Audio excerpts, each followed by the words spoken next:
Hello, friends, and happy Friday. How are you doing this evening?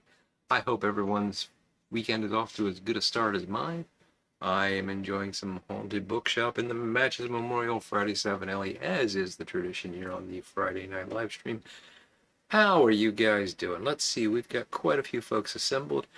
I may not be able to find you all because YouTube changed something and the chat doesn't scroll the way it used to for some reason tonight. I don't know. It's every week it's something different. Anyway, it's great to see so many folks are already here. We got David Bookshop, Pepe, Pottery with Pepe's Pipes. Pepe, I saw you said you took a fall. I hope you're okay, buddy. Big Dave, Chris Weber, Hillbilly Piper, Matthew Robinson, glad you could make it once again. Good to see you all.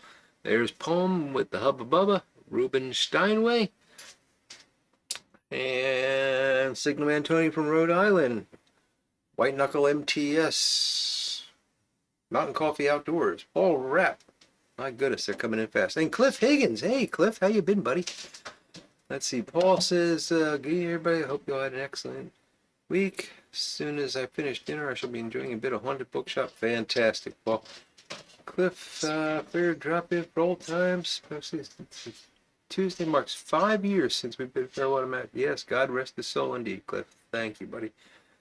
And there's our Gonkwin Breyer and Couch, who wants to remind everyone that Ilva is indeed insane. Yes, poor Ilva. Poor Couch. Pepe says, just bounced off the ground. Too many beers. Oh boy. I hope you will be fine, buddy. Gotta take it easy, especially when there's ice out there. Want to be careful. Whether you're driving or walking, it can be quite treacherous. Gary Edminster, P.A. Piper, Red Morrison, Michael Case. Hey, Michael, can't stay long. Check in and show the colors. Good deal. Hope this week's tobacco is as successful as last week seemed to be. It's going to be the same one, Michael, because we're doing it for the month. But yeah, it's quite good. Anyway, great to see you, buddy. Sorry you can't stay, but hope to see you again soon. Chad Elliott and Lukester. Howdy, howdy. I am happy that it's Friday because, well, I'm always happy that it's Friday. But tomorrow, Saturday, I am going to the Midwestern Tool Collectors, the local Midwestern Tool Collecting Association, meetup, tool swap, and big old time Saturday. I added the big old time part, but so I'm going to get up early and drive down to York, PA. Not exactly sure how early yet, but it'll be early. Hang out at the tool show for a little bit, depending on what they've got. How many tables are there, whatnot, we'll see. Then I may just head out for some lunch and head home, or if it's early enough, I might actually visit the Agriculture and Industrial Museum in York, PA, which I just learned about. Sounds like a pretty cool museum, right up my alley. So looking forward to possibly doing that tomorrow. There's Paragon Piper and the Smooth Piper. Good to see you folks. Lots of ice, snow, and cold weather out there. Indeed, Big Dave. It has been just unreasonably cold. Gary and Mr. Honey Brown and his usual on a Friday. And the Smooth Piper's got his haunted bookshop in his Friday. Savinelli. There's Mushroom Leg asking the question, Savinelli or Peterson? Well, I know what my answer would be. It wouldn't be Peterson. But, hey.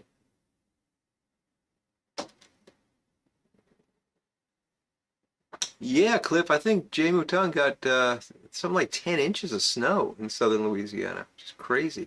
At least one of the things he showed was a ruler that was up to 10 inches. Do Pennsylvanians really consider themselves to be Midwesterners, asks Chris Weber. Well, Chris, if you go out to western Pennsylvania, Pittsburgh, you quickly realize, if you're not from Pittsburgh, you quickly realize that you are in the Midwest. Those people are Midwesterners. It's the way they behave, everything about them says Midwestern. But they don't think they're Midwestern. So I would say that most folks in Pennsylvania do not consider themselves Midwesterners, but some folks actually are, in my humble opinion. Now all the Pittsburgh folk can get mad at me. Ruben Steinway is doing a little sanding of a Stanwell stem after soaking it in OxyClean. Haven't had much luck with this so far. Exciting activity for a Friday evening in Southern California. Isn't it the truth there, Ruben? Quite a bit of excitement. What was that? I swear I just saw something move. Always on the lookout for a spider. Anyway. It was probably just the smoke or something, but I can... PA Piper's in Western PA. So do you consider yourself a Midwestern or PA Piper? I'm sure the answer is no.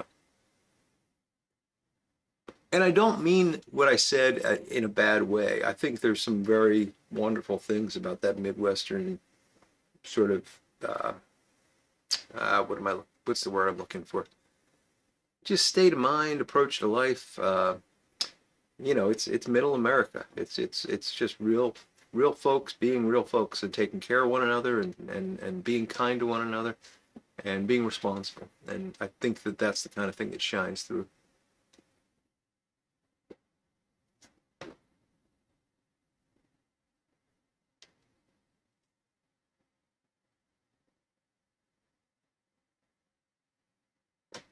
So poem was answering no, but well, I'll tell you this much. I consider my wife's family to be Midwesterners. They do not agree with me, but and they're from Pittsburgh.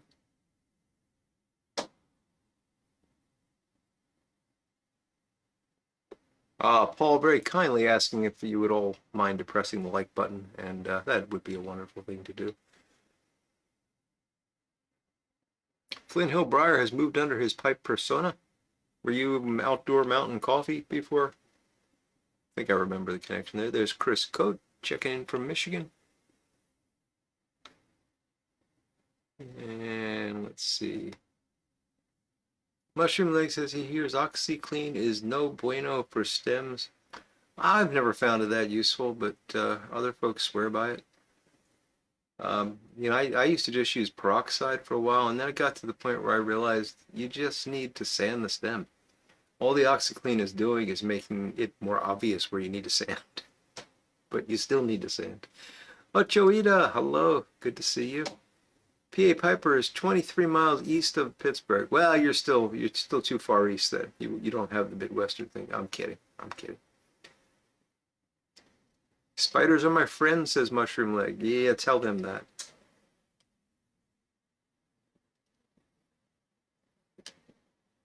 Michael, it'll last me fine. I've got I'll be putting some in the jar at the end of the month because I'm not smoking a lot of it. You know, I smoke maybe one bowl a day and not every day.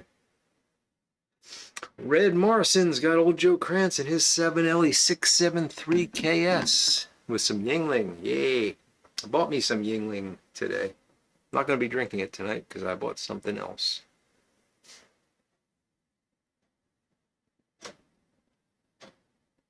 Oh, okay, I know Murraysville, PA Piper. Indeed. James Steidle, good to see you. Bill Goen, good to see you, buddy. Big Dave's asking if John Fetterman will change his party affiliation. I don't know, Big Dave. The fact is, every time Fetterman opens his mouth, I find myself agreeing with him, which is bizarre. Not every time, but it's, yeah, I don't know. I don't know what's going on with him. I don't think anybody knows what's going on with him. Let's see. Armchair Piper. Hey, Ed. Oh, Armchair Piper has a wonderful video that just came out. It's a must-see. I'll just leave it at that. It's a must-see. I watched it right before we got started tonight. Beautiful. You know, he really has been a pleasant surprise, and it's interesting, PA Piper. I don't know if you get this being as far east as you are, but people in Pittsburgh, especially in the area that he was serving in, did not like him very much. You know, the people, his constituents didn't, think very highly of him. And yeah, he's actually turned out to be a fairly reasonable guy that seems to be thinking and making decisions for him, using his own mind to make decisions rather than just going along with the flow. And I can appreciate that. Even if he doesn't always agree with me, or I don't always agree with him. Yeah, I wish you would dress a little better, Chris. I agree with you on that. I do not like the whole, I think that's disrespectful of the office that he's holding, but it is what it is.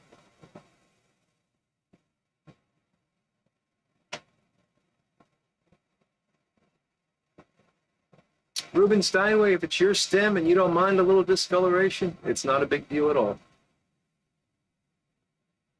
Okay, Flint Hill, now we know your secret identity. Ron Hardcrackers, how you doing, buddy? I agree 100%, Doug. The decorum is important, and that's one thing that I wish would change there. Well, I wish a lot would change there, to be honest. But I'm just saying that he's been far more. I've got far more positive things to say about him than I ever thought I would. Yes, I think it was Braddock, PA Piper, and yeah, Braddock is a hole these days. Sorry if anybody's from Braddock. I didn't mean to. Well, no, I did mean it. It's a hole, and he's. I mean, it was going in that direction prior to him, but it didn't get much better.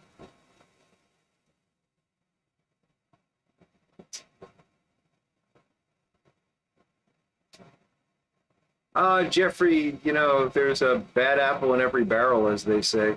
But yeah.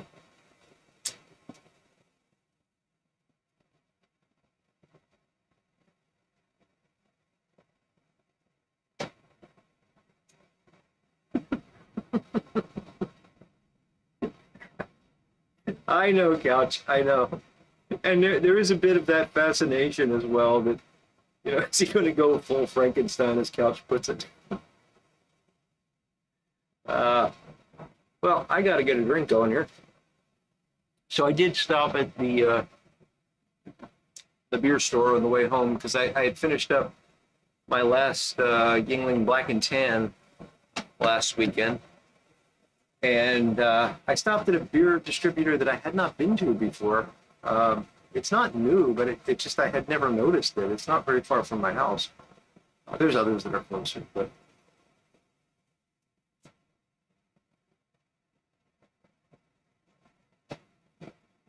Well, we missed you too, Cliff. We all did. A lot of Friday nights we'd sit around here and just say, gee, we sure do miss Cliff. Haven't we, guys? Isn't it the truth? Many a Friday night we spend the whole time just bemoaning the fact that Cliff is no longer hanging out with us, wondering what we did, how we offended him. Hey, Patrick Grant, how's it going, buddy? But Cliff, I'm obviously making it up. We would never spend that much time.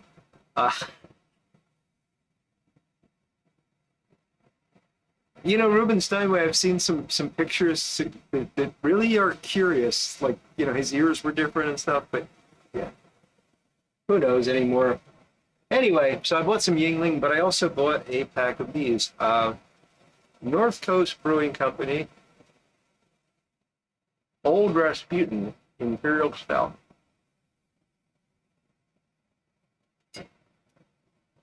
And this had an interesting little blurb on it.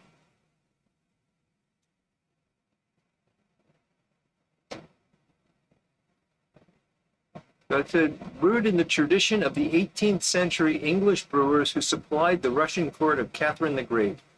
Old Rasputin develops a cult following wherever it goes. Haha. A rich, intense brew with a big, complex flavor and warming finish. Yeah. North Coast Brewing Company, independent since 1988. 9%. Let's give it a shot.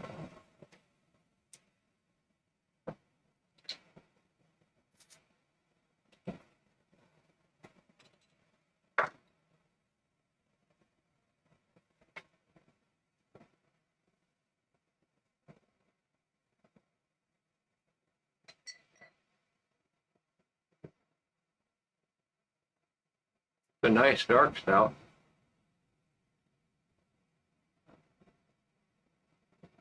And just a stout, no chocolate, peanut butter, hazelnut, nothing like that at all.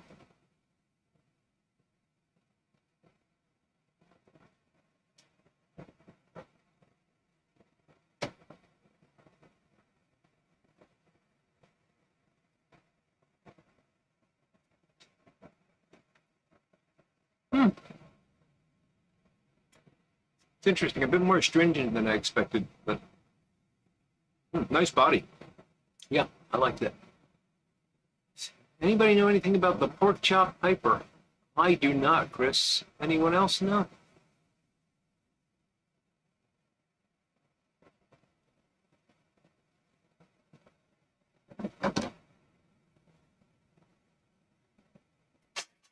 Yeah, I think Bear Pipe is gone, Big Dave. I mean, it's been many, many years. With who? Way to make him feel better, Michael. Uh, hey, Brian Dawkins. I don't think I said hello to you yet. And there's Bob Kraus. Hello, Bob.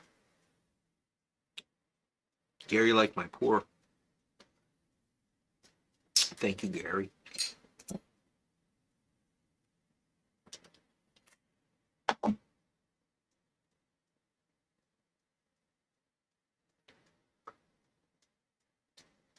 All right, Cliff. You have a wonderful dinner. Give our best to the wife and family. Enjoy the cornbread.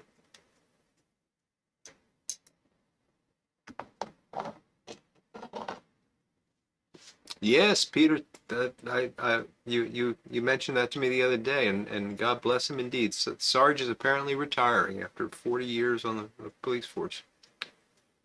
So good deal there. Backcountry Pipe. Hello. Yeah, so far it's a nice beer. I can't say much about it because I just had the one sip, but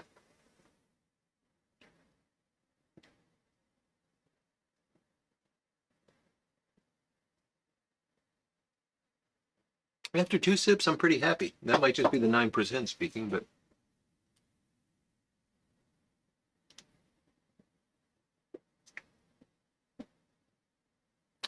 I do not have an old boy lighter, Chris. I have a version of it, I believe, that my buddy Bona Piper sent me. I think it's an old boy. I don't quite remember, but it's not an original old boy. It's one of the modern remix. I guess there are modern, but you know what I mean. It's a, I hate to say knockoff because it's a very nice lighter.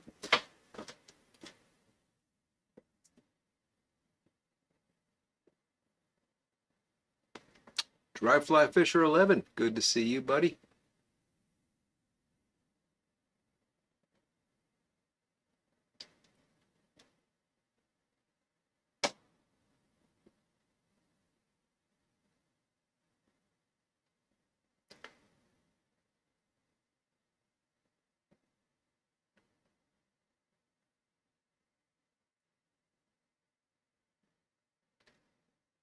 Lukester's asking a question that someone else is going to have to answer. How long H&H Old Dark Fire and Burley Flake would keep in the sealed 1 pound box? I've never had a 1 pound box from McBaron H&H, so I don't know how well they're sealed. I would guess if they're really sealed, it shouldn't matter.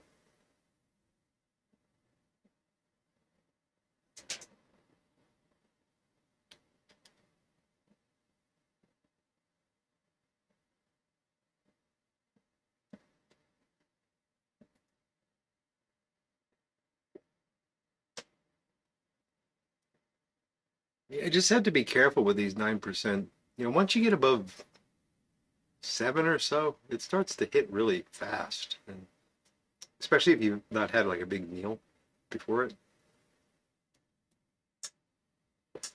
But I agree with you, Gary. It makes the beer better. And I think that's one of the reasons why, I probably shouldn't even admit to what I'm about to say, but what the heck, we're all friends here.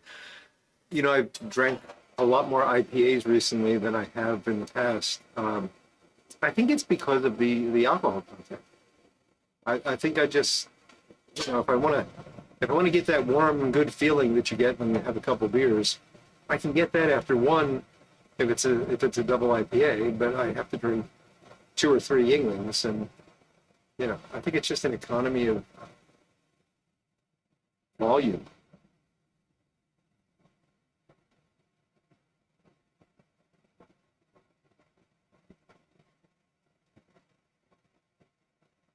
Matthew Robinson is saying that his 1 pound of H&H Pure Virginia was only shrink wrapped. Well, that could be a problem then.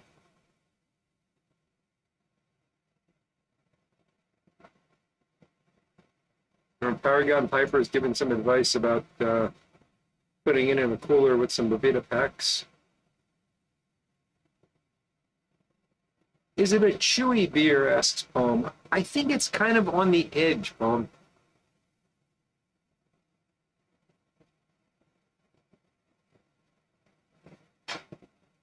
I want to say yes, but what's putting me off is there's a little like astringent, almost citrus flavor when you first take it into your mouth, which is odd for a stout.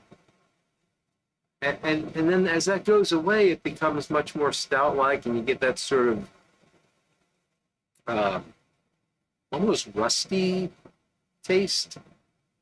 That's a weird thing to say because who's tasted rust? But I think you know what I mean, like an iron rust sort of taste that you get from stouts. Uh, but that upfront citrus thing makes it a little bit hard to characterize. It's nice though. I like it. I would definitely drink more of this, which is good because I have 3 more bottles.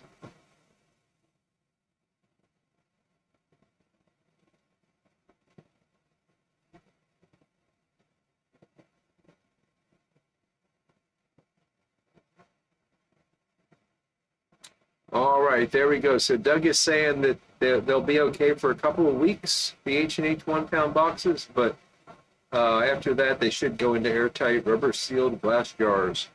So there you go.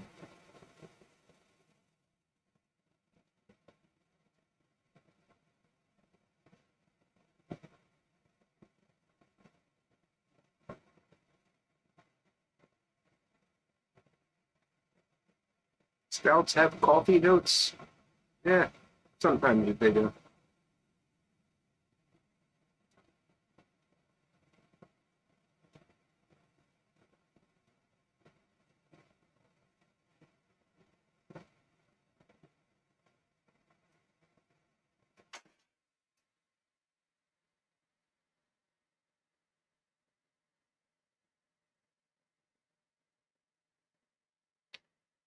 You know, Red, I agree with you. And I'm one of those people that can't stand cilantro. So, and for the most part, IPAs just, they're kind of, I kind of put them in the same category as Lakelands in tobacco. You know, they got flavors that they shouldn't have. But for some reason, over the past 6 months or so, I've just been on this kick, especially if I go out, if I'm eating. For some reason, I want it with food, and I don't know why. I don't enjoy the flavor. I would not buy like a case of it or anything, but yeah, I hope I get over that.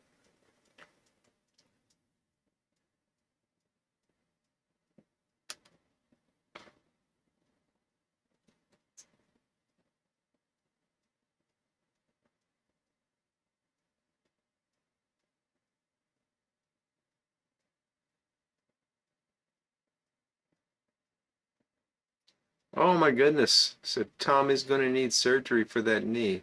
I'm sorry to hear that, Doug. Please send him our regards and let him know we'll be thinking of him.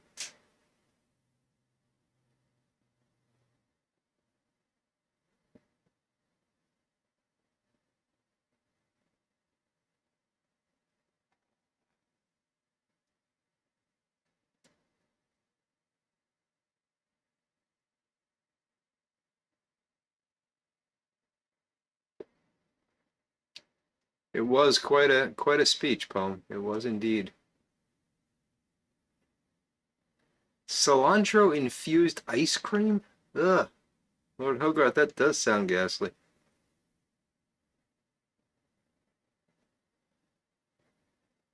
Ruben Steinway wants to know if it was difficult to set up a podcast like this. Oh, you elevate this way beyond what it is by calling it a podcast. Uh, it's not complicated. It just takes. I mean, if you want to send me an email, I'd be happy to give you the details on what I'm using. It's basically a camera with an HDMI output, and there's a little gizmo that you run that into that can then run it into a USB port, and then you use OBS Studio, and away you go.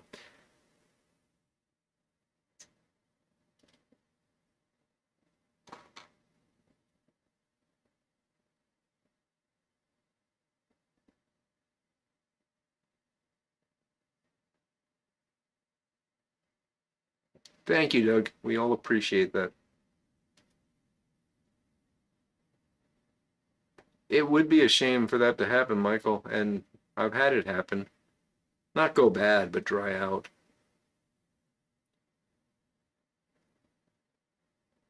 And it happens in mason jars, you know, no matter how tight you screw them down, no matter how careful you are not to get tobacco on the wax ring, for some reason they do dry out over time. Fortunately, most of the blends that I enjoy, I can just rehydrate without any real ill effect. Ronnie Ewing, keeping it short. How you doing, buddy? Are you in Florida now? Or are you back home? Where are you? Anyway, it's good to see you. You wanted to keep it short, so maybe I shouldn't ask you a question.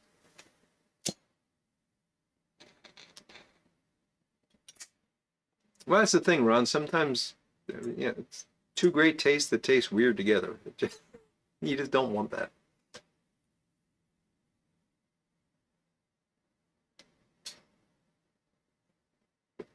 Kind of like mint pipe tobacco. I like mint. I like pipe tobacco. They're just weird together.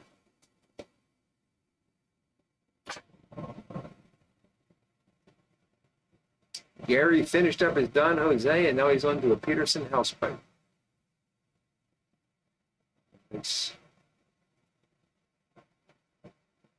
air to tobacco ratio in the jar, Brian Dawkins states. Oh, snow nonstop in Michigan, huh, Ronnie? That's terrible. Yeah. We've had a surprising amount here.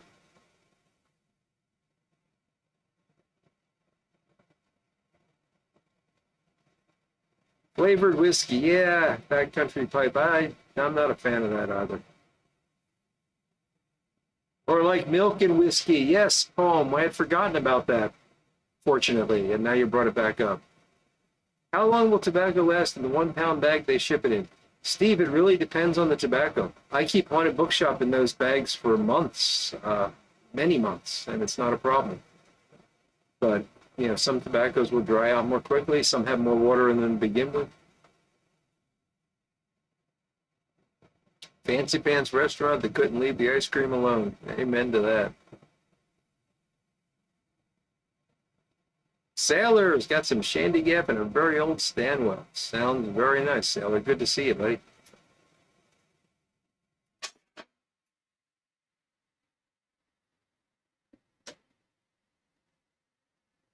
Cilantro flavored toothpaste. No, thank you.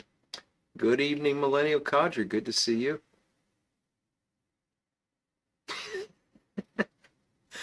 Doug, I'm not going to read that out loud.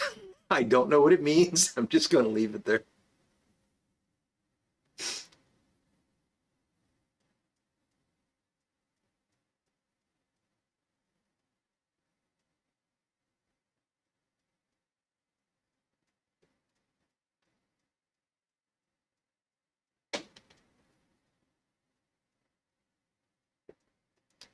It does sound like quite a story, Lord Ogarth. Yes.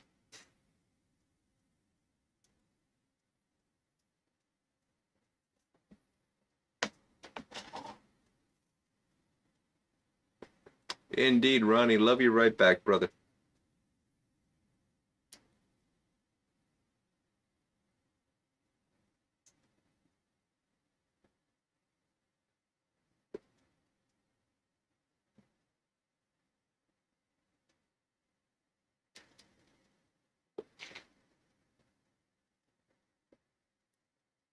Hockey tape trick seems to be a success. Well, Michael, I'm glad it's working for you.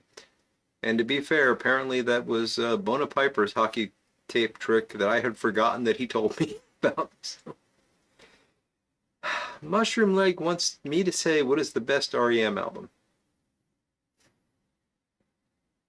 I don't remember the names of the albums, but I would say it's the one that has Driver 8 and I believe Soft South Central on it. I think they're on the same album. Right behind that, I cannot remember the names. I didn't like the last one I paid attention to was the one that was a little crazy. It might have been Monster. It's the one that had What's the Frequency, Kenneth on it. Didn't like that one too much, but the one right before that was pretty good. Yeah. Thought you got me, huh? Didn't think I'd be able to answer that, huh? Yeah, yeah.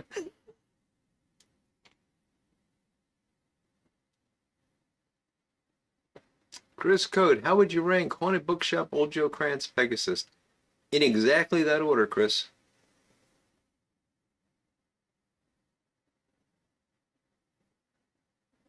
I love Haunted Bookshop because I love the balance between the Virginia and the Burley. Uh, Old Joe Krantz has a little bit more of that red Virginia, which when I want something sweeter, it's nice. Pegasus is like Haunted Bookshop without the perique, and sometimes that's a nice thing too. But I like that less often than I like the other two.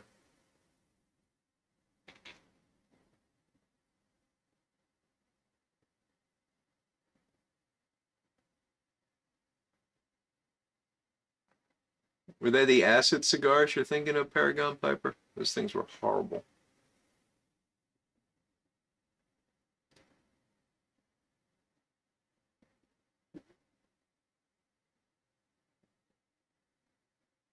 Fables of the Reconstruction? Is that what it was called, Couch? I won't ask, I promise. Murmurs? Yeah, I don't remember the names.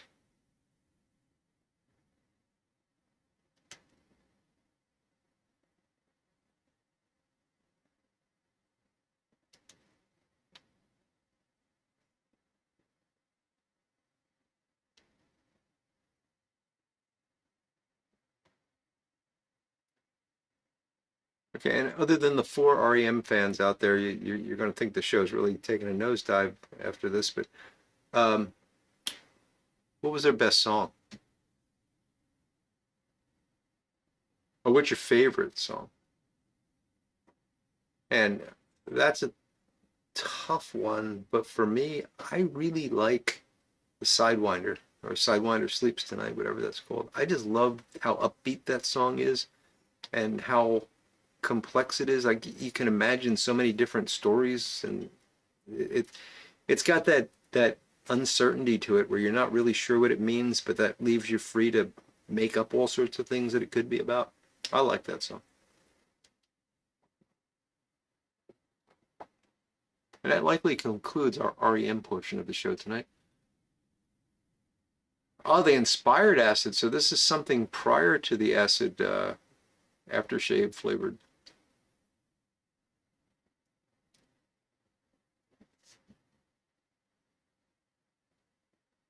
Okay, Red Morrison has a different ranking than I, but that's fine.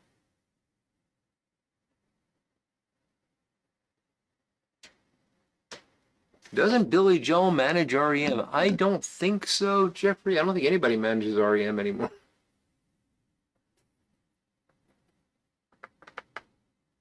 How does Haunted Bookshop keep in the Carter Hall tub?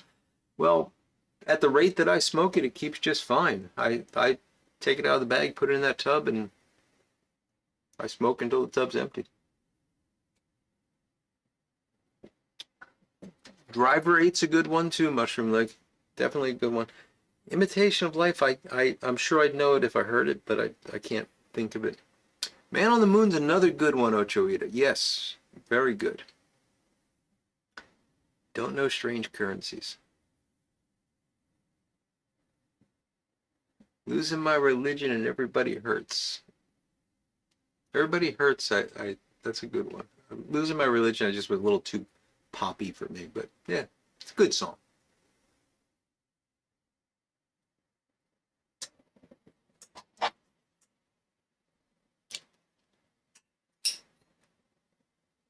It was 2012 that they called it quits. I knew it was. I knew they were done. I just didn't know when. Richie B, yes, you're here just in time for the REM song listing. Kept Sarkana Near Wild Heaven. Just randomly shout them out, Richie. That's what we're doing.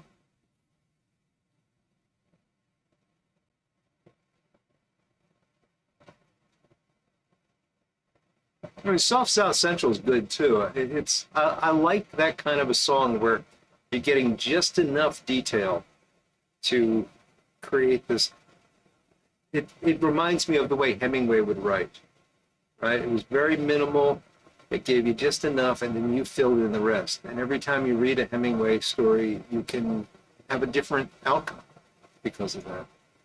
Um, and I think they had a lot like that that I really enjoyed. Flint Hill, don't, no, no.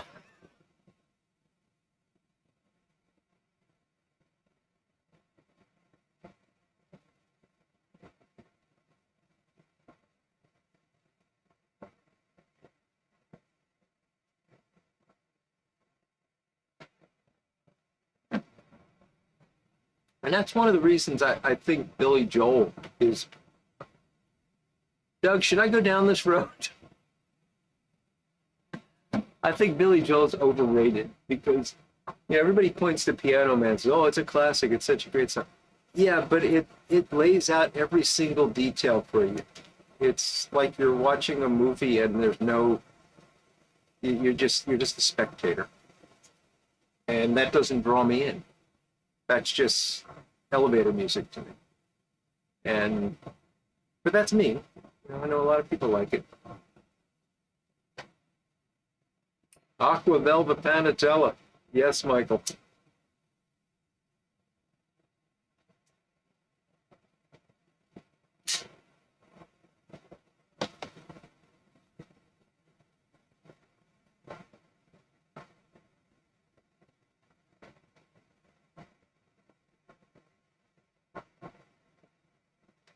Yeah, you're right, Richie. It was kind of a fine line they cut there. Hemingway or Faulkner, asked Red Morrison. So Faulkner was sort of the polar opposite, right? I mean, he probably would use 15 words to every one that Hemingway would use.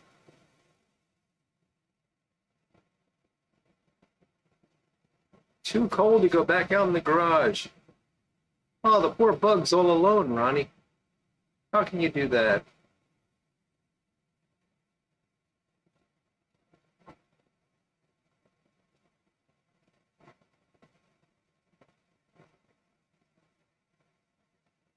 Millennial Codger likes Tears for Fears. Well,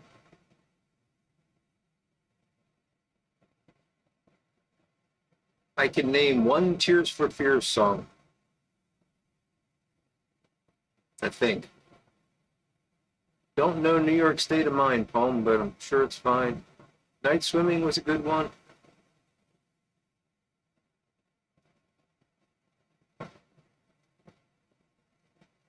That's an interesting quote, Doug, from Hemingway's brother. I had never heard that before.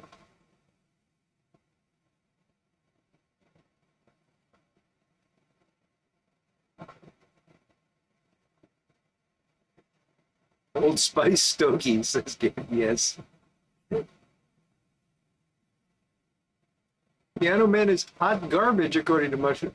Mushroom Leg, we are definitely of the same mind when it comes to that.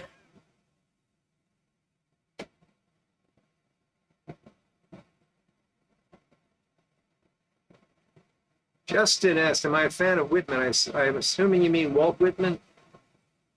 Somewhat. I mean, I think Walt Whitman was a very talented poet.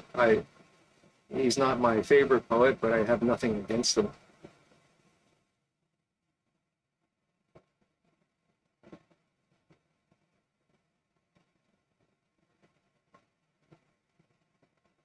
Now, a Bay Rum cigar would be bad, Michael. It would be bad.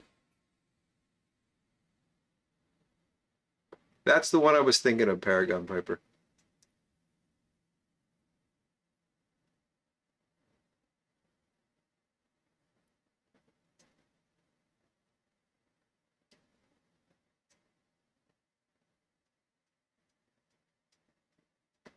It's a good point, Lord Hogarth. Faulkner does have that quality of you're just suddenly in the story. That's kind of unique.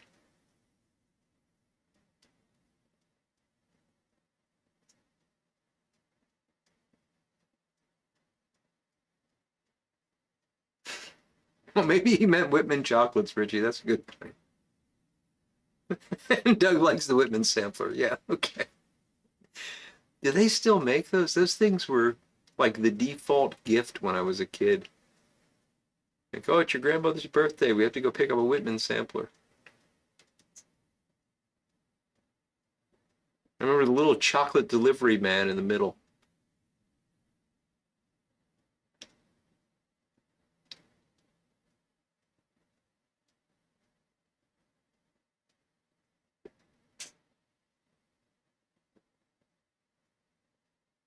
Any T.S. Eliot fans?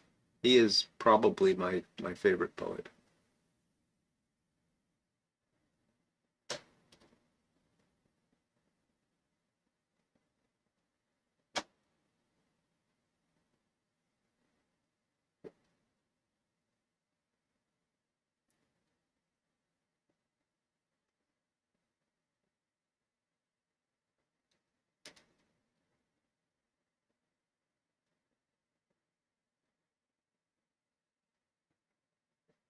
Guaranteed stale from factory to your table. That's dedication, guaranteeing it's stale straight from the factory.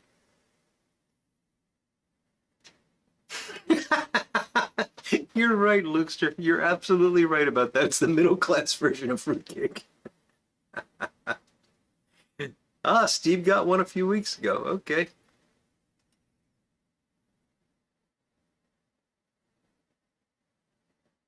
Yes, Brian, The Wasteland is an absolute masterpiece. I read that poem every year. You're going to find out how dorky I am. I read that poem every year in April because April is the cruelest month. And every time I get a different experience from it. I read things that I didn't notice before. The interpretation shifts. I learn new things about it. It's just it's such a dense, it's a very long poem, and it's just so dense with so much detail, but not, again, not written so that everything is spelled out for you. There's plenty of room for your imagination to run wild in it.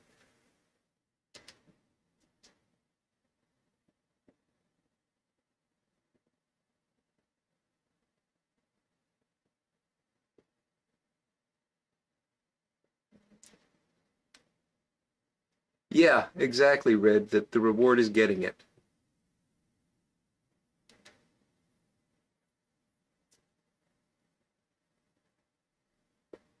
Chris trying to bring us back to pipes desperately.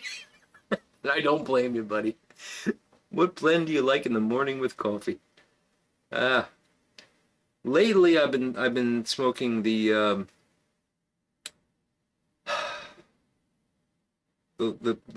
oh, what the heck is it? The Low Country Virginia Burley. Um, I've really been enjoying that lately, in the morning with coffee. For a long time, it was always uh, boy, I'm just having trouble with names tonight. For a long time, it was Carter Hall, Pegasus. Right now, it's the Low Country Virginia Burley. I've got a half bag of Old Joe Cranch that might swap in there once I finish the Low Country.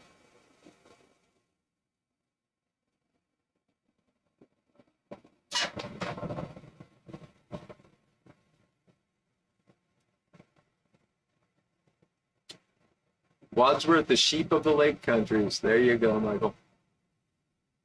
Fresh from the sewers for you, Richie. That's a great tagline.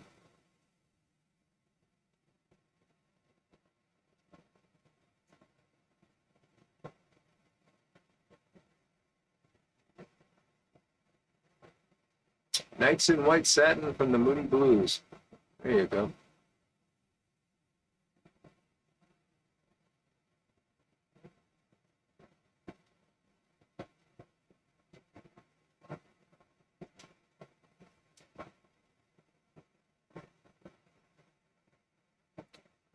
You know, Red, I see I see the attraction in Poe, but I found him to be overwritten. I felt like he tried too hard. And, you know, that's obviously some guy that can barely put a sentence together talking, so take it for what it's worth. Not familiar with the Bronte sisters' poetry. And don't get me wrong, Poe did write some beautiful poetry. Uh, It just, if I were ranking him relative to some of the other folks that have come up, I would put him lower just because I think he really overwrote some of it.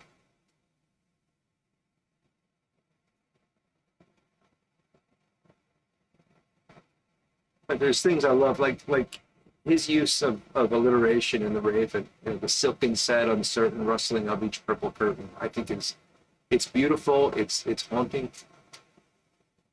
Justin spent his teenage years with the poetry of Jim Morrison. Many of us did, Justin. Many of us did. Never tried old Joe Krantz Blue Label, Richie. I don't know why mess with a good thing.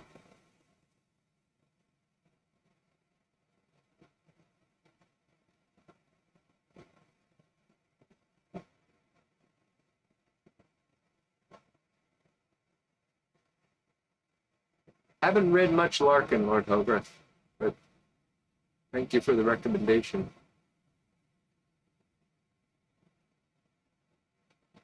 Gary bringing in the girl from Nantucket, yeah. Armchair Piper saw the Moody Blues in concert. That must have been something. Ed. Bill Rivera, hello. Good to see you, buddy. That is a wonderful poem there, Michael. Child's Christmas in Wales. Very good one.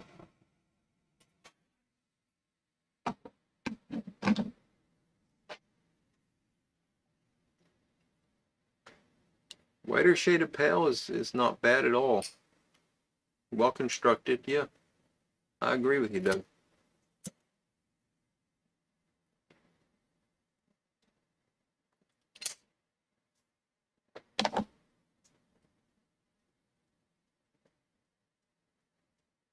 I have no idea what it's about, but that's a good thing.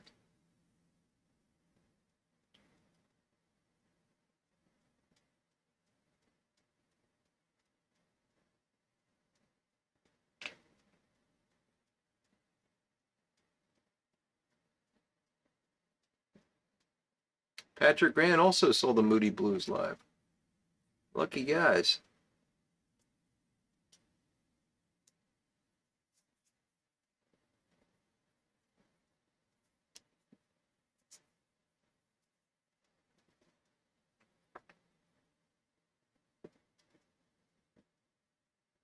I think Nights in White Satin is what got us on the Moody Blues kick, Phil. Good one.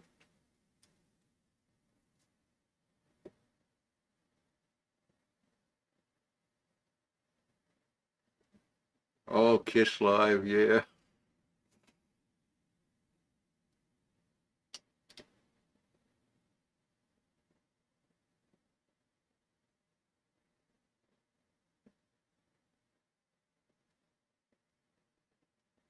I think I've told the story before about how I wanted to see Kiss live in Philadelphia.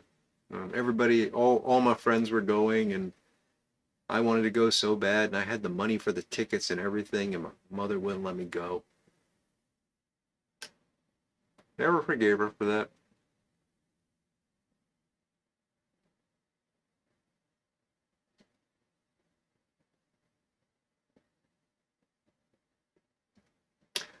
Oh, is that where that comes from, Red? I know the quote. I did not know that was Anne Bronte.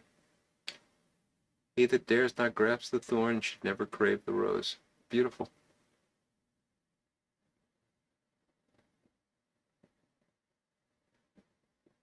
Oh, Chris, I'll look for that. That sounds like it'd be a great book. Yeah. Thank you. I will look for that.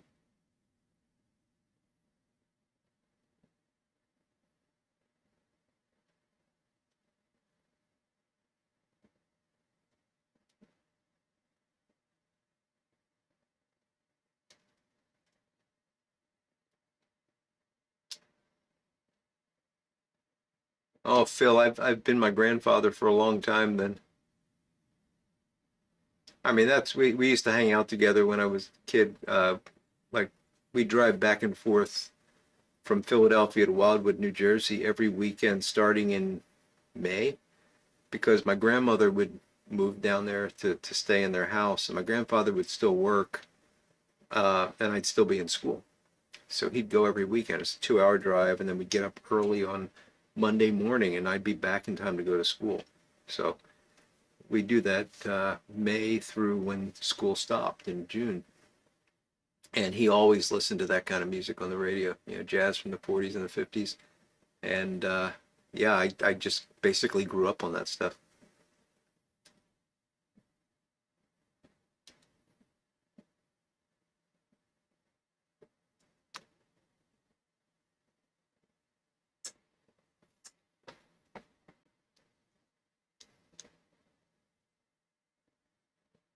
Dion, I hope I'm pronouncing that right. Asking favorite blends. Opening up a whole can of worms there. I mean, for me, it's Haunted Bookshelf, Old Joe Krantz, the Cornell and Neil Burleys are what I mostly enjoy. But you're going to get a lot of different answers.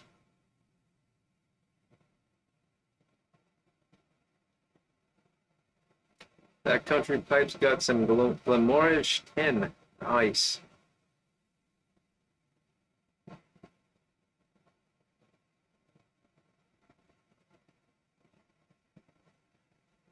I'm sure those are great memories, Phil. I remember working with my grandfather too, and yeah, I probably was doing more to keep him from working, but Elizabethan or plum pudding for Leon. Good choices.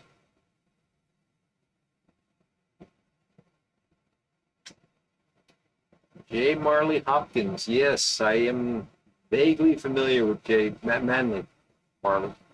J. Manley Hopkins. Couldn't quote anything, but I do know the name.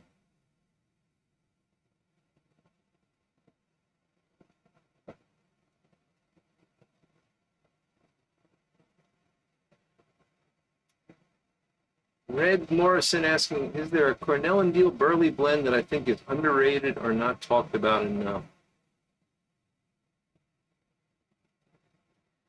Huh. I would say they're Burley Flakes, Burley Flake #1, #2, #3. And it's not that they're never talked about, but I don't think they get as much love as they should simply because they're only available in tins. But those are some fantastic Burley Flakes. I really enjoy them.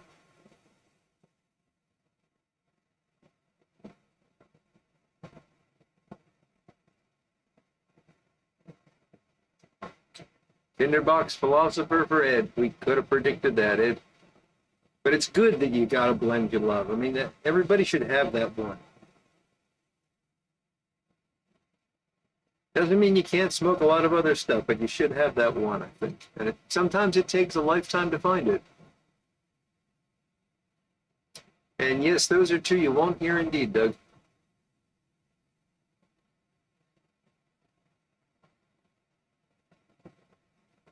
Keep your landlord happy, Phil.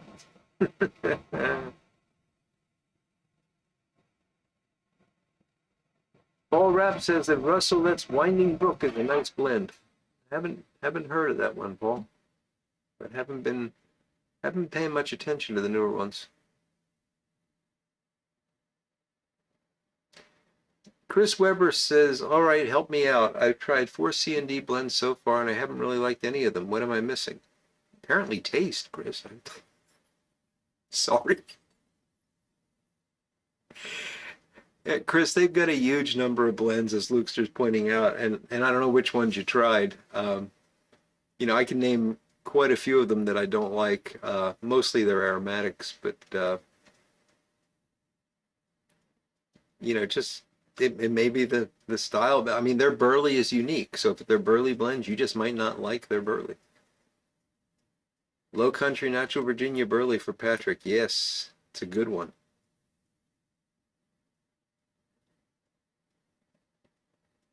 Yeah, especially when they're aged there, Peter. The Burley Flakes are so good. Well, that is great, Ed. 30 years with that one favorite. That is fantastic. Yeah, it's good advice, Phil. So, Chris, if you're not giving them time to settle in, sometimes it can take a month or two because Cornell and Deal makes their tobacco to demand. So when you're getting it, you're probably getting something that was made within the past 6 months. So sometimes putting it in a jar and just giving it a couple months, it can meld better.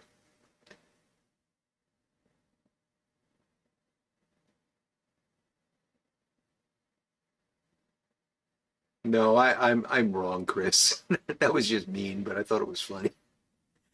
I finished this pipe, so we're going to empty it. And you all know what pipe number 2 is going to be. We don't know what the pipe is, but you know what the tobacco is. Because you picked it. So we got one more week of this. The first Friday of the month, we'll choose from another 3. And I'm not making any promises, but I might have something fancy next time.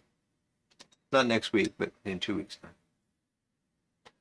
I'm going to load some Samson and Delilah from Ken Byron Ventures by way of my buddy Couch. I'm going to load that into my Paul Winslow, which I acquired from my buddy the Durham Duke, who for some reason didn't like this beautiful pipe. Or maybe he just had too many like it or something. I don't know. But this is a wonderful pipe. Winslow makes some nice pipes.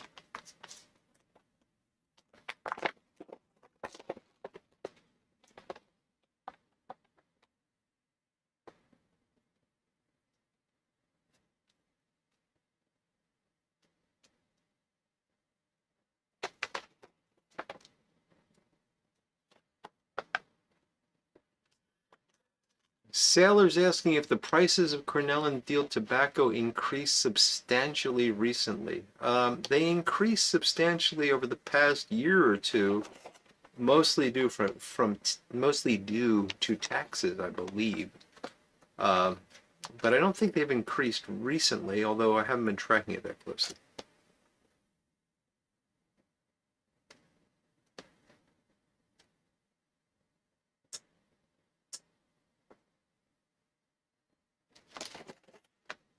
Good point, Doug. Those GLPs blends add a whole other dimension to Cornell and Deal.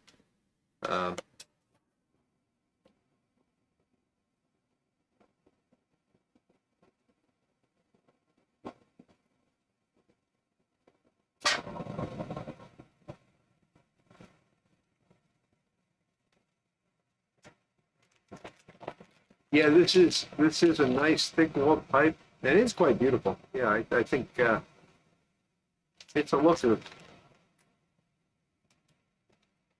Yep, Peter, this is a crown as well.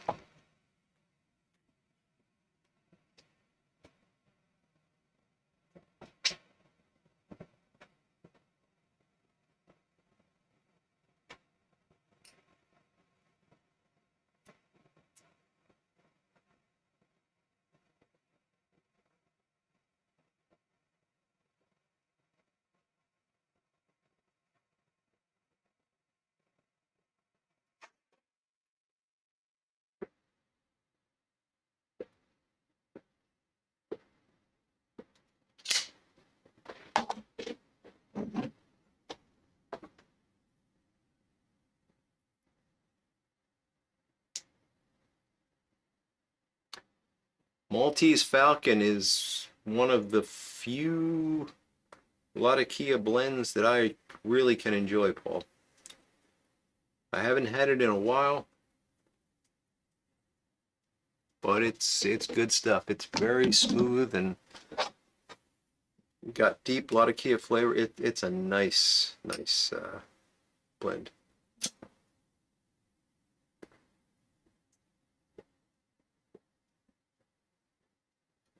I do have a Crown Achievement pipe, Richie. I do. It's a billiard. Put out by Lane.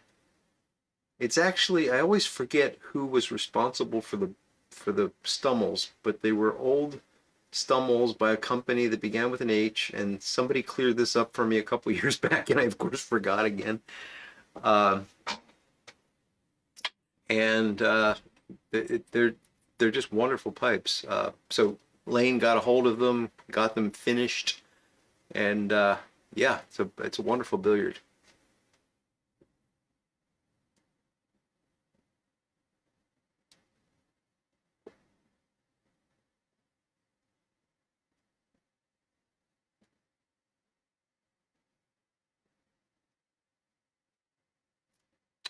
There you go. Doug Owen. The cargo hold has Seattle Pipe Club, Mississippi River, and plum pudding available. Suggested retail, but you do have to pay the Washington State tax prices. Yeah, that's the catch. Such is life. Backcountry Pipe is moving on to Peretti Ampersand Flake. Hardcastle, I think that is correct, Richie. Yes. Thank you.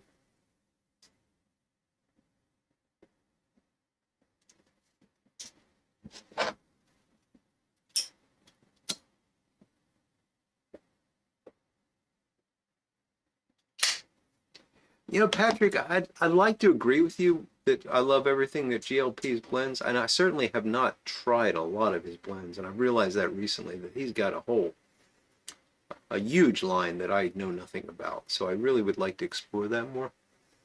But Hato's Delight, I have a love-hate relationship with. Uh,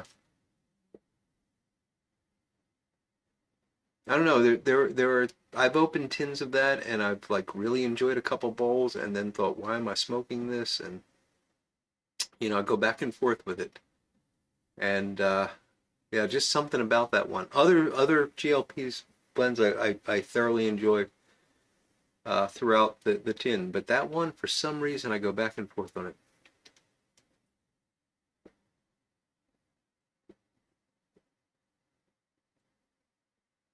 It really is an excellent pipe seller. Yes, I highly recommend a Winslow if you have the wherewithal.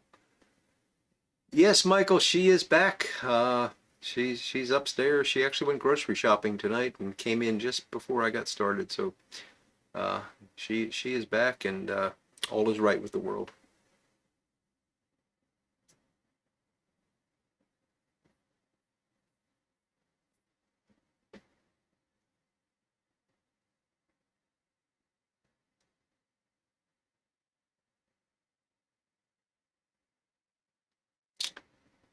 Key Largo's a good one, Ochoita. Yeah.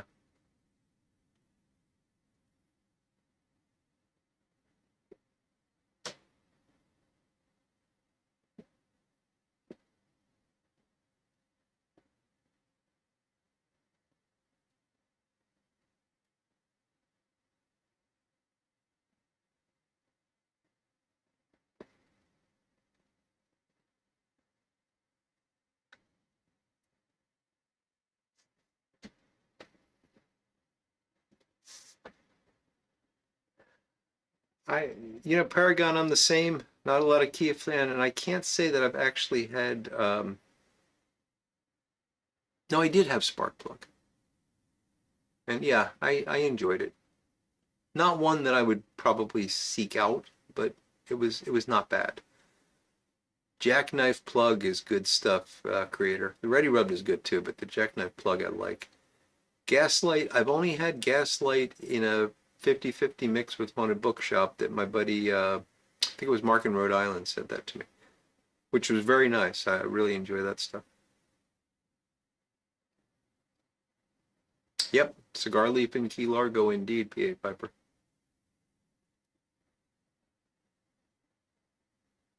Ah, you know what, Paul? I forgot about vanilla cream. I did not get that at all. That was one I couldn't smoke. I opened the tin. I had a couple bowls. I wound up sending it to someone. I can't remember who, because they really liked it. But it was yeah, that one. Yeah. So okay, there's two.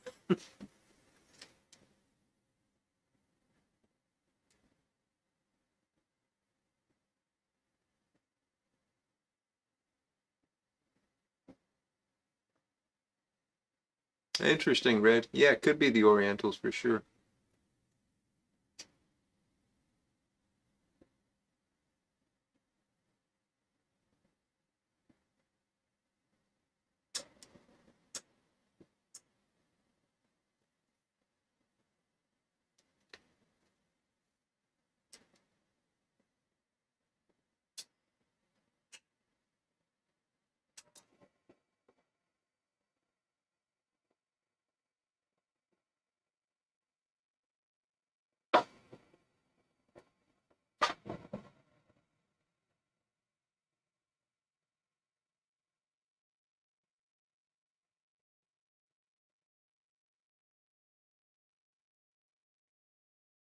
I think you're right about Billy Budd backcountry pipe, but it's also got a lot of Kia in it too, that I just can't. It's too much for me. Windjammer's good stuff, Patrick. It is good, Michael. It's very good.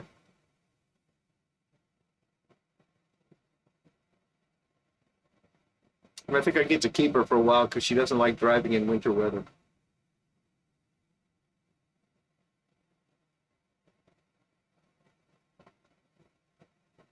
Speaking of driving, I think I mentioned this at the beginning, but really looking forward to tomorrow. Going to get up early and drive down to York, PA. It's about a 2-hour drive. And I'm going to go to the Midwestern Tool Collectors Association tool swap. Got a list of things I'd like to find, but if I don't find them, that's okay too.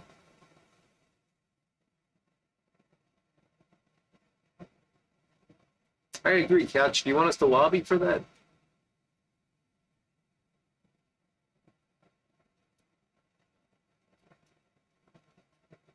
I have had Billy Bud Blonde, Ochoita, and I like it. That's without a lot of Kia, so yeah, I do enjoy that.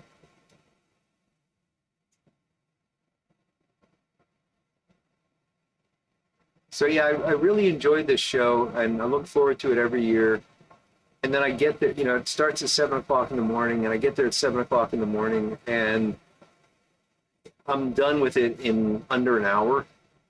And I'm like, well, what am I going to do? I drove 2 hours. It's now 8 o'clock. Do I just drive straight back? And so I try to hang around. I don't know a lot of people in the tool world, so I don't like have friends there and stuff. And but I'd like to be there till at least around noon, and I could go get some lunch before I drive back. So this time I might see if I can track down this museum, which is the Museum of Agriculture and Industry. It sounded interesting. They apparently have a working grist mill and all sorts of things. So,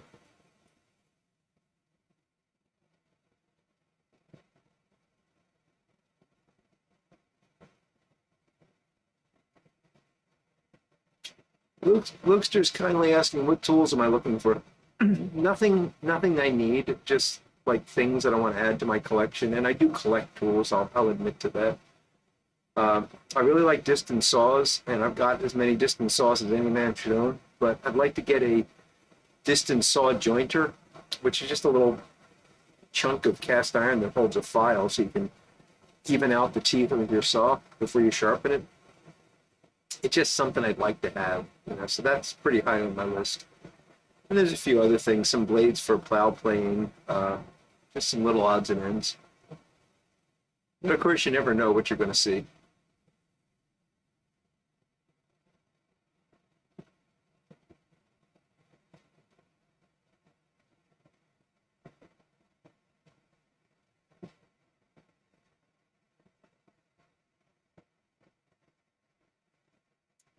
Is it really that high, Red? Because I used to have this argument with Everett Young all the time. I think Matches used to tease me about it too. They'd say, "Oh, there's so little, a lot of key in there, you can barely taste it." And I taste nothing but it. So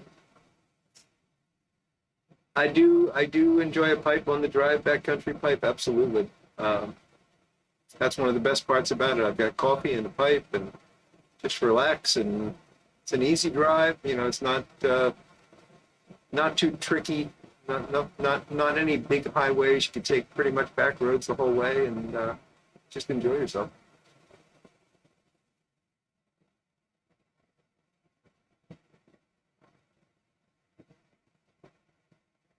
That's the truth, Ron. You always find a way to use them.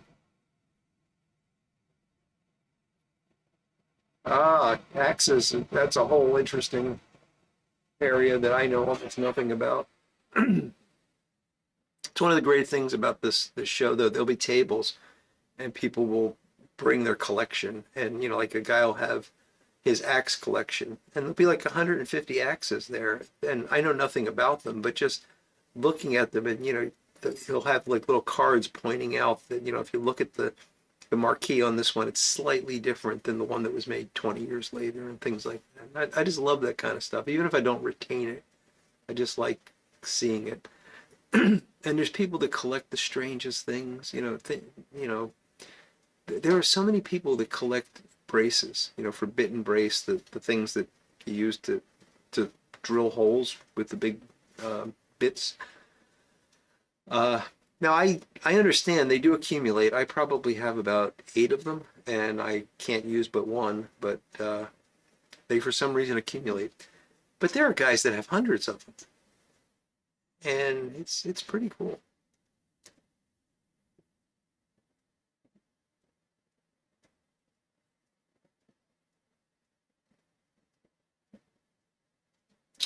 Yes, those John Cotton blends can be quite good, Rob. Indeed, Sailor. Needs versus wants. Yep.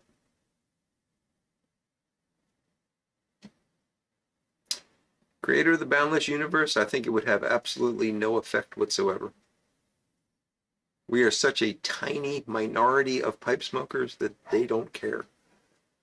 That decision was made to keep the company alive, and we just have to live with it.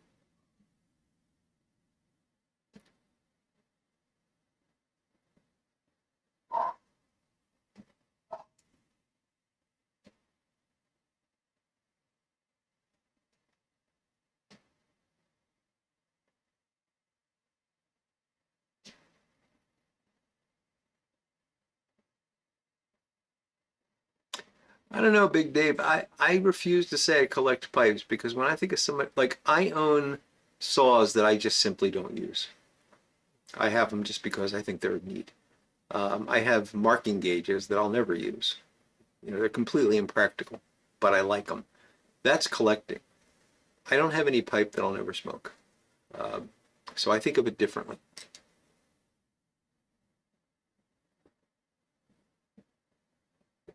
Ed thinks he collects pipes. Fair enough, Ed, but you have smoked them all.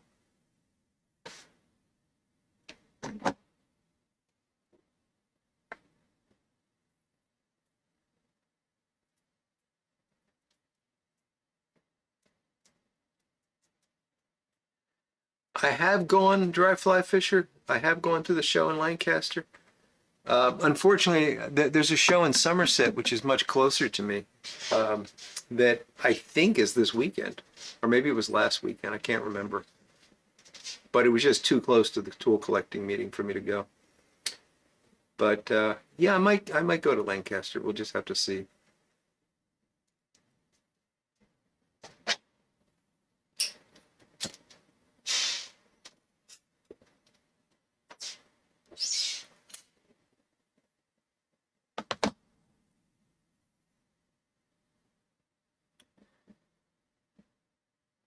Big Dave's asking, whatever happened to Classic Fly Tire on YouTube? He thinks his name might have been Alec. Anybody want to answer that?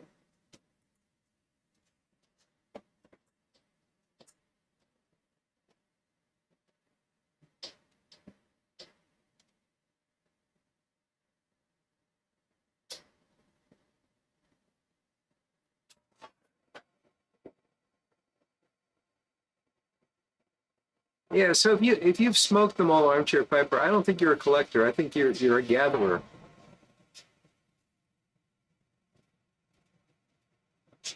So Sailor's one of those watch collectors. I don't understand watch collecting. That's something that I just never. I appreciate watches, but I have a dress watch and I have an everyday watch, and I rarely wear either of them. And the idea of having like a whole boatload of them, I just don't think I'd enjoy them because.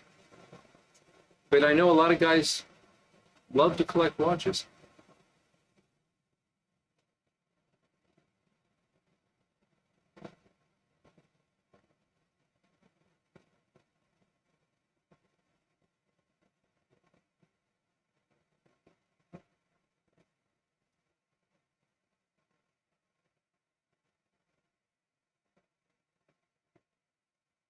Richie, that's what I think of when I think of a pipe collector. I think of somebody that's got a glass cabinet with some of these odd Japanese style organic looking things that they have never smoked and never will smoke.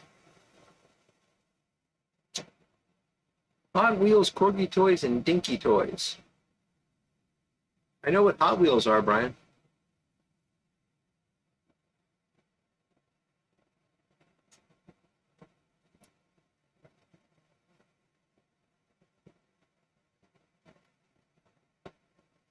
Yes, Alec. I always enjoyed Alec's videos. Backcountry Pipe.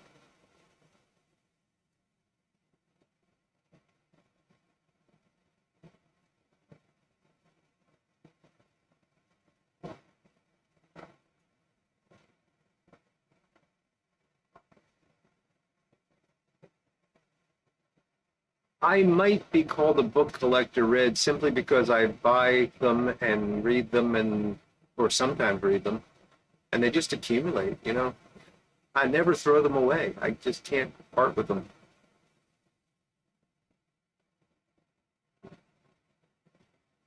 80% of watch collectors are perpetually late. That's an interesting statistic, Richie. Yep, my wife came up with that, Ed. She said that she said you got a collection. It's not a collection. She said, okay, a gathering. So yeah, that was a joke for a while. My gathering of pipes.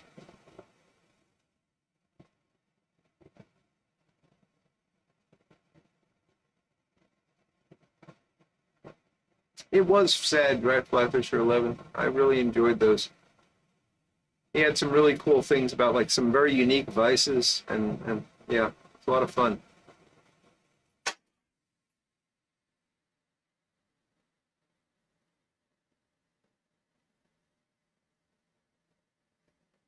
It does require deep pockets, Doug. Yeah. Matchbox cars, indeed, Gary, indeed. I don't know what dinky toys are. I I missed out.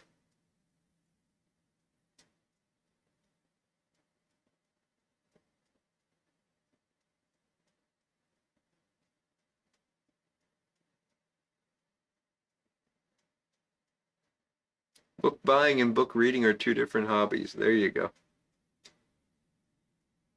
And you know what, James, is interesting? I finally broke down and got a Kindle a couple years ago, and thinking I would hate it because I just like to have a book. But I realized that I'm buying all these books and they're taking up so much room. And I love it. I really do enjoy it. And I'm probably reading more than I would otherwise. But I'm finding that I'm actually buying more books because it's so easy. You see a book, you go, oh yeah, I'll get that, and it's just there, and maybe I'll remember to read it. So yeah, it's actually made the book buying habit worse.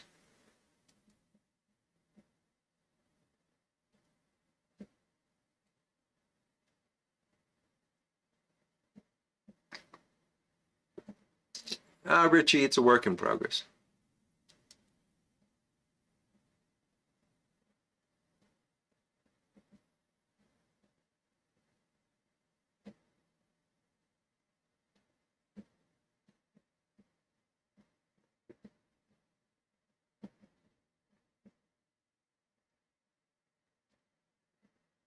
I remember that video, Big Dave. That was quite a moment for me. Yeah.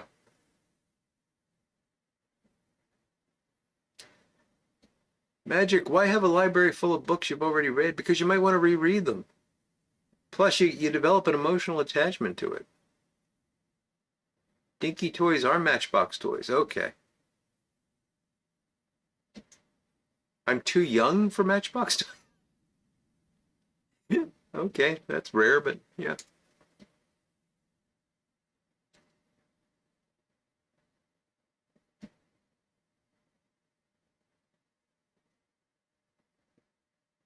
Oh, thank you, Doug. I now know exactly what Dinky toys are.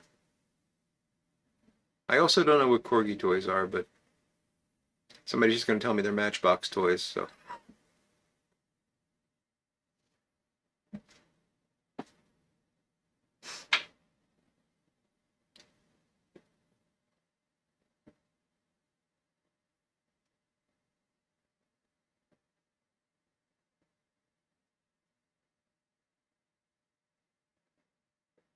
It is a racket, Chris. I have the same problem. I've bought a couple audiobooks and thought, gee, I really wish I had the actual book.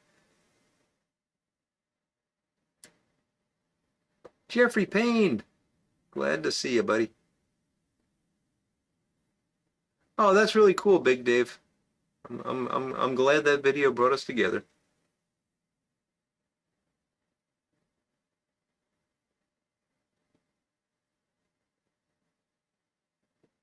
1857 Waltham Key wind and set watch. My goodness, Ron, that sounds beautiful.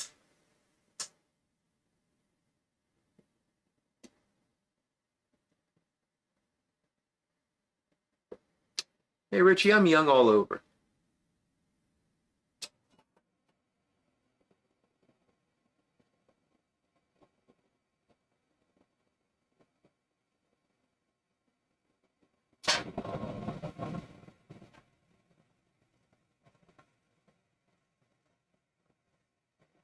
Have you guys seen these YouTube channels where they restore Matchbox cars or Hot Wheels cars?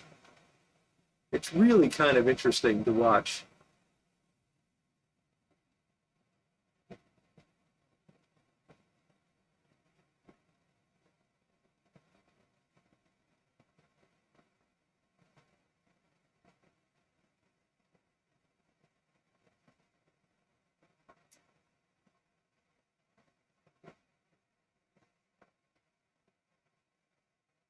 Yeah, Doug, I think that the Matchbox standard is no longer relevant. Is the problem?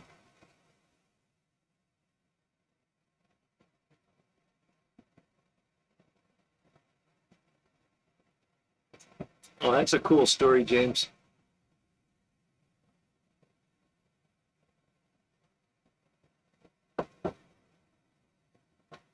It's a good way to think about it, Sailor. The nonfiction makes sense if you want to keep that around.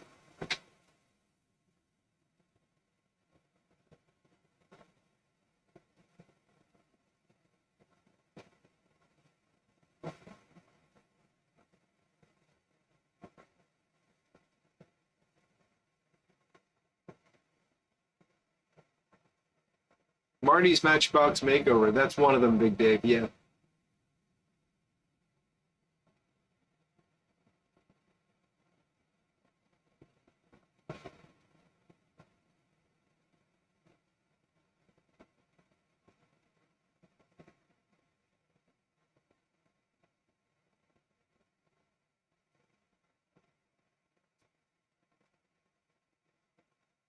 Richie, there are questions you're not supposed to ask.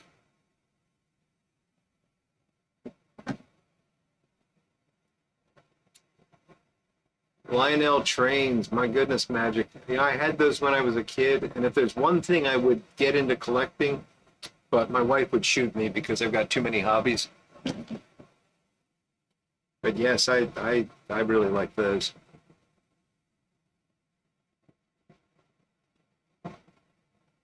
Dalton Bookstore, yeah, Paul. Haven't heard that in a while. I just blew a heck all over myself.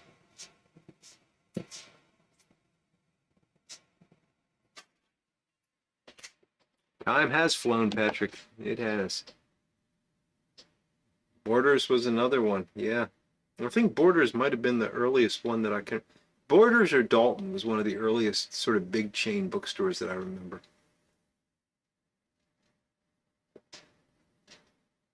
I mean, when I was a kid, the bookstores were mostly used bookstores that I would go to, which were wonderful.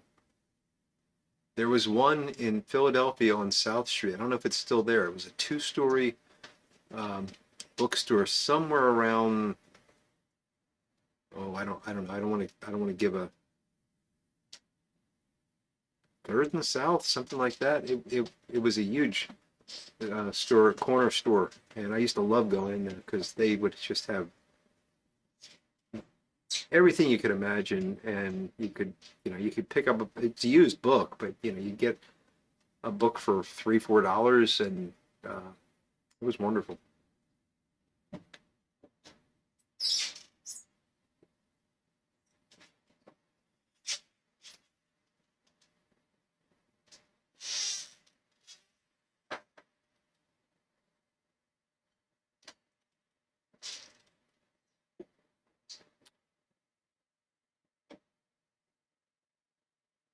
Yeah, I can see you don't need many bookends to hold up a Kindle, Doug.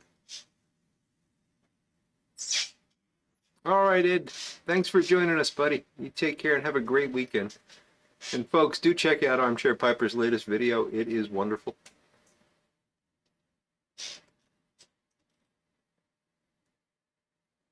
Oh, that would hurt, Rob. That would really hurt to lose him in a basement flood. Oh my goodness.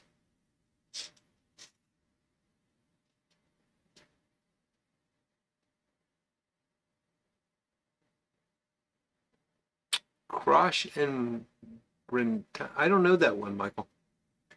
Interesting.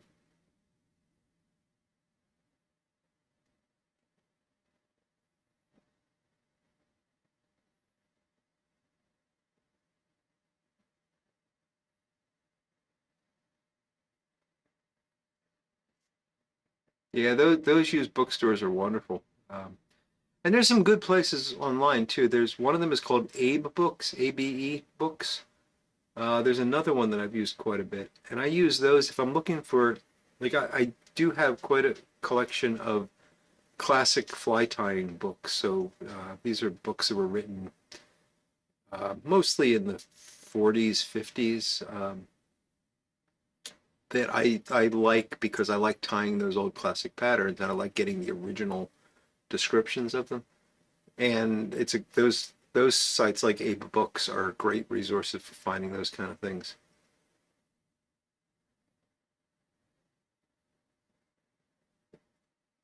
That sounds like a must see, Doug.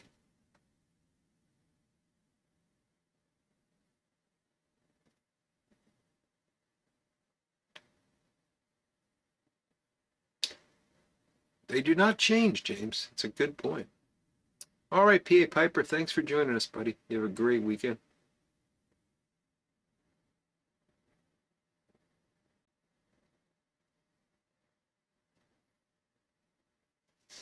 And we are getting close to the end here.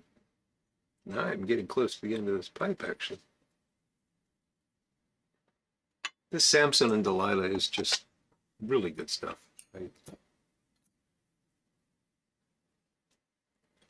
It has grown on me, and I can just puff away at it mindlessly now. It's a very comfortable.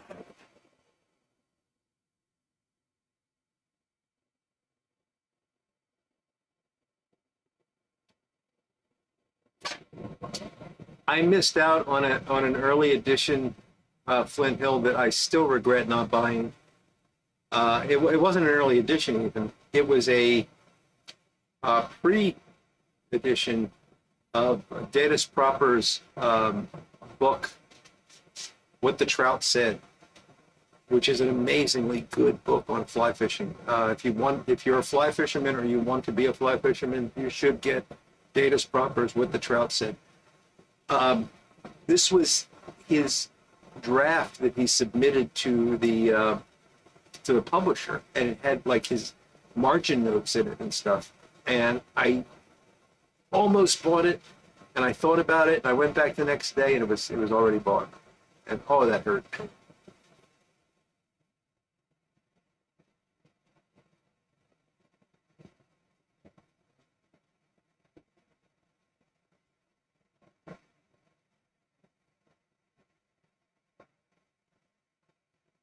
St. Louis Pipe Show in 2 weeks. Fantastic, Rob. Hope you guys enjoy.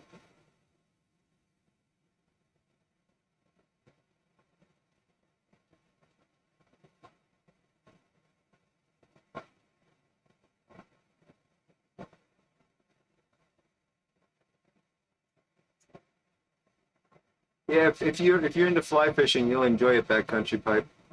The thing I like most about it is it really strips down what a fly needs to be to the bare essentials, and it will completely change the way you think about fly tying.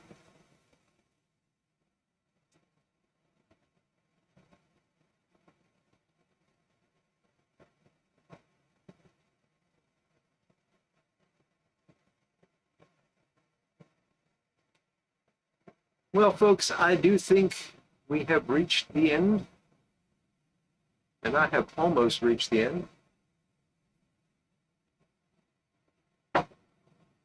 I will come out and say I highly recommend North Coast Old Rasputin Russian Stout. Very good stuff. Very tasty, unique. Uh, Still don't get coffee notes to that guy that said it should have coffee notes, but hey, that's like I said, it's unique.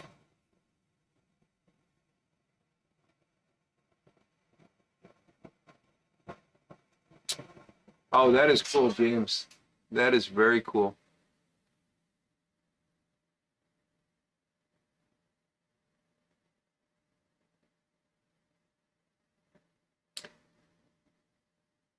Big Two-Hearted River is a must-read, Doug. Yes. Yes, and that it's one of his best, and it is one that you can read 100 times and have a different experience every time because of the symbolism and the ambiguity in it. It's a fantastic book. Um, but I must move on because I got to get up quite early tomorrow to go to York, PA. So with that, we will draw this to a close. I want to thank you all for joining me. As always, this was the highlight of my week. So you all have a fantastic weekend. I'll be back on Sunday with something, you know. We'll see. I'll probably be talking about the tool show. So with that, folks, have a great weekend. Fantastic week ahead. See you next Friday. Y'all take care now.